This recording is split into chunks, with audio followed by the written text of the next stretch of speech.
Sarah Josepha Hale, October 24, 1788 to April 30, 1879, was an American writer and an influential editor. She was the author of the nursery rhyme, "Mary Had a Little Lamb." Hale famously campaigned for the creation of the American holiday known as Thanksgiving, and for the completion of the Bunker Hill Monument. Early life and family. Sarah Josepha Buell was born in Newport, New Hampshire, to Captain Gordon Buell and Martha Whittlesey Buell.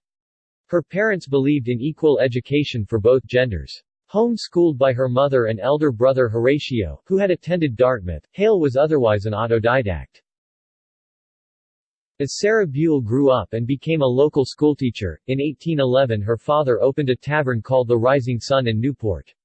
Sarah met lawyer David Hale the same year. The couple married at the Rising Sun on October 23, 1813, and ultimately had 5 children: David, 1815; Horatio, 1817; Francis, 1819; Sarah, 1820; and William, 1822. David Hale died in 1822, and Sarah Josepha Hale wore black for the rest of her life as a sign of perpetual mourning. Career. In 1823, with the financial support of her late husband's Freemason Lodge, Sarah Hale published a collection of her poems titled The Genius of Oblivion. 4 years later, in 1827, her first novel was published in the U.S. under the title Northwood, Life North and South, and in London under the title A New England Tale. The novel made Hale one of the first novelists to write a book about slavery, as well as one of the first American woman novelists. The book also espoused New England virtues as the model to follow for national prosperity, and was an immediate success. The novel supported relocating the nation's African slaves to freedom in Liberia. In her introduction to the second edition 1852, Hale wrote, "The great error of those who would sever the Union rather than see a slave within its borders, is, that they forget the master is their brother, as well as the servant, and that the spirit which seeks to do good to all and evil to none is the only true Christian philanthropy." The book described how while slavery hurts and dehumanizes slaves absolutely, it also dehumanizes the masters and retards their world's psychological, moral and technological progress. Reverend John Blake praised Northwood, and asked Hale to move to Boston to serve as the editor of his journal, The Ladies' Magazine. She agreed and from 1828 until 1836 served as editor in Boston, though she preferred the title editress. Hale hoped the magazine would help in educating women, as she wrote, "not that they may usurp the situation, or encroach on the prerogatives of man, but that each individual may lend her aid to the intellectual and moral character of those within her sphere." Her collection Poems for Our Children, which includes Mary Had a Little Lamb, originally titled Mary's Lamb, was published in 1830. The poem was written for children, an audience for which many women poets of this period were writing. Hale founded the Seamen's Aid Society in 1833 to assist the surviving families of Boston sailors who died at sea. Louis Antoine Godey of Philadelphia wanted to hire Hale as the editor of his journal Godey's Lady's Book. He bought the Ladies' Magazine, now renamed American Ladies' Magazine, and merged it with his journal. In 1837, Hale began working as editor of the expanded Godey's Lady's Book, but insisted she edit from Boston while her youngest son, William, attended Harvard College. She remained editor at Godey's for 40 years, retiring in 1877 when she was almost 90. During her tenure at Godey's, several important women contributed poetry and prose to the magazine, including Lydia Sigourney, Caroline Lee Hentz, Elizabeth F. Ellett, Eliza Cook, and Frances Sargent Osgood. Other notable contributors included Nathaniel Hawthorne, Oliver Wendell Holmes, Washington Irving, James Kirk Paulding, William Gilmore Simms, and Nathaniel Parker Willis. During this time, she became one of the most important and influential arbiters of American taste. In its day, Godey's, with no significant competitors, had an influence unimaginable for any single publication in the 21st century. The magazine is credited with an ability to influence fashions not only for women's clothes, but also in domestic architecture. Godey's published house plans that were copied by home builders nationwide. During this time, Hale wrote many novels and poems, publishing nearly 50 volumes by the end of her life. Beginning in the 1840s, she also edited several issues of the annual gift book The Opal. Final years and death. Hale retired from editorial duties in 1877 at the age of 89.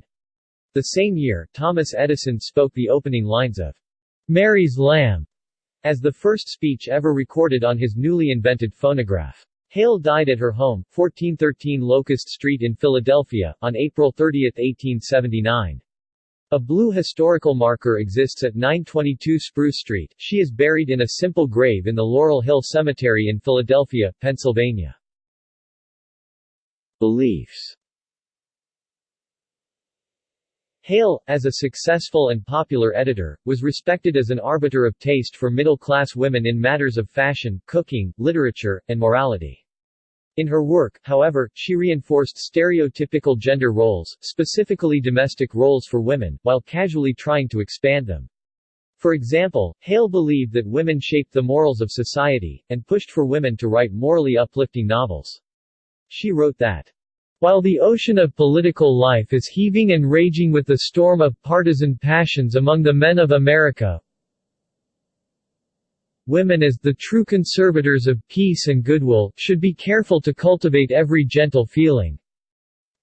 Hale did not support women's suffrage and instead believed in the secret, silent influence of women to sway male voters. Hale advocated education, and ultimately women's entry into the workforce. She supported play and physical education as important learning experiences for children. In 1829, Hale wrote, "Physical health and its attendant cheerfulness promote a happy tone of moral feeling, and they are quite indispensable to successful intellectual effort." Hale became an early advocate of higher education for women, and helped to found Vassar College. Her championship of women's education began as Hale edited the Ladies' magazine and continued until she retired. Hale wrote no fewer than 17 articles and editorials about women's education, and helped make founding an all-women's college acceptable to a public unaccustomed to the idea. In 1860, the Baltimore Female College awarded Hale a medal for distinguished services in the cause of female education. Furthermore, as an editor beginning in 1852, Hale created a section headed "Employment for Women," discussing women's attempts to enter the workforce. Hale also published the works of Catherine Beecher, Emma Willard and other early advocates of education for women. Hale also became a strong advocate of the American nation and union. In the 1820s and 1830s, as other American magazines merely compiled and reprinted articles from British periodicals, Hale was among the leaders of a group of American editors who insisted on publishing American writers. In practical terms, this meant that she sometimes personally wrote half of the material published in the Ladies magazine. In later years, it meant that Hale particularly liked to publish fiction with American themes, such as the frontier, and historical fiction set during the American Revolution.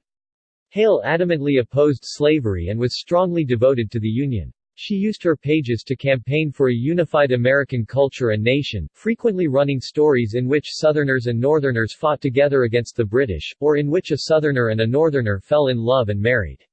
Legacy. Hale may be the individual most responsible for making Thanksgiving a national holiday in the United States. It had previously been celebrated only in New England. Each state scheduled its own holiday, some as early as October and others as late as January. It was largely unknown in the American South. Her advocacy for the national holiday began in 1846 and lasted 17 years before it was successful. In support of the proposed national holiday, Hale wrote letters to 5 presidents of the United States: Zachary Taylor, Millard Fillmore, Franklin Pierce, James Buchanan, and Abraham Lincoln. Her initial letters failed to persuade, but the letter she wrote to Lincoln convinced him to support legislation establishing a national holiday of Thanksgiving in 1863. The new national holiday was considered a unifying day after the stress of the American Civil War. Before Thanksgiving's addition, the only national holidays celebrated in the United States were Washington's birthday and Independence Day. Hale also worked to preserve George Washington's Mount Vernon plantation, as a symbol of patriotism that both the northern and southern United States could all support. Hale raised $30,000 in Boston for the completion of the Bunker Hill Monument. When construction stalled, Hale asked her readers to donate $1 each and also organized a week-long craft fair at Quincy Market. Described as Oprah and Martha Stewart combined, Hale's organization of the giant craft fair at Quincy Market was much more than a bake sale. Refreshments were sold, but they brought in only a fraction of the profit. The fair sold handmade jewelry, quilts, baskets, jams, jellies, cakes, pies, and autographed letters from Washington, James Madison, and the Marquis de Lafayette. Hale made sure the 221-foot obelisk that commemorates the Battle of Bunker Hill got built. Liberty Ship #1538 (1943–1972) was named in Hale's honor, as was a New York City Board of Education vocational high school on the corner of Dean Street and 4th Avenue in Brooklyn, New York. However, the school closed in June 2001. A prestigious literary prize, the Sarah Josepha Hale Award, is named for her. Notable winners of the Hale Award include Robert Frost in 1956, Ogden Nash in 1964, Elizabeth Yates in 1970, Arthur Miller in 1990, and Julia Alvarez in 2017. Hale was further honored as the fourth in a series of historical bobblehead dolls created by the New Hampshire Historical Society and sold in their museum store in Concord, New Hampshire. Hale is honored with a feast day on the liturgical calendar of the Episcopal Church, USA, on April 30. She is commemorated on the Boston Women's Heritage Trail. A box of her correspondence, containing 28 folders, is in the collections of the Athenaeum of Philadelphia. Selected works: The Genius of Oblivion, and other original poems. J. B. Moore, 1823. Northwood. Bowles and Dearborn, 1827. Traits of American Life. E. L. Carey and A. Hart, 1835. Sketches of American Character. H. Perkins, 1838. The Good Housekeeper. Weeks, Jordan, 1839. Northwood, or Life North and South. H. Long and Brother, 1852. Liberia, or Mr. Peyton's Experiments, 1853. Flora's Interpreter, or The American Book of Flowers and Sentiments.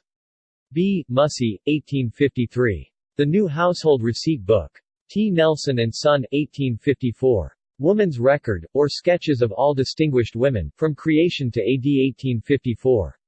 Harper and Bros, 1855. Sarah Josepha Buell Hale, ed. 1849. Aunt Mary's New Stories for Young People. J. Munro and Company. Manners, or Happy Homes and Good Society. J. E. Tilton and Company, 1868. Notes. Further reading. Anderson, Lori Halse. Thank You, Sarah, The Woman Who Saved Thanksgiving. New York, Simon & Schuster, 2002. ISBN 0-689-85143-X. Bain, Nina.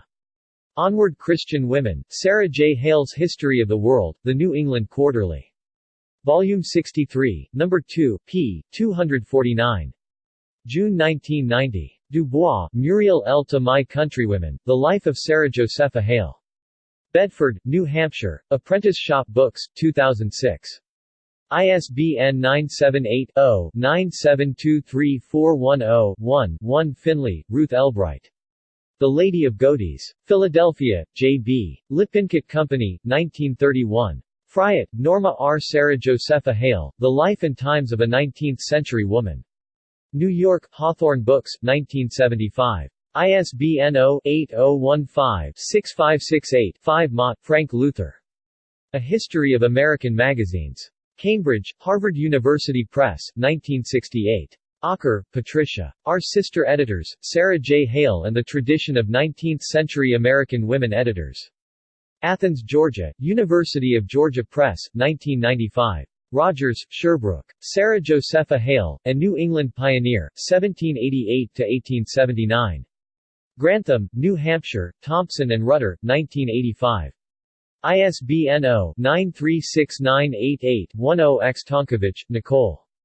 Domesticity with a Difference, The Nonfiction of Catherine Beecher, Sarah J. Hale, Fanny Fern, and Margaret Fuller. Jackson, Mississippi, University Press of Mississippi, 1997. ISBN 0-87805-993-8. External links. Sarah Hale, The Mother of Thanksgiving audio slideshow. Historian Ann Blue Wills tells the story of Sarah Hale on Backstory with the American History Guys. Lehigh.edu, eText Library. Sarah Josepha Hale. Woman writers. Sarah Josepha Hale. Spring Flowers by Sarah Josepha Hale from the University of Florida. Digital Collections. Hale, Sarah Josepha Buell. The Romance of Traveling. In Traits of American Life, 187-208.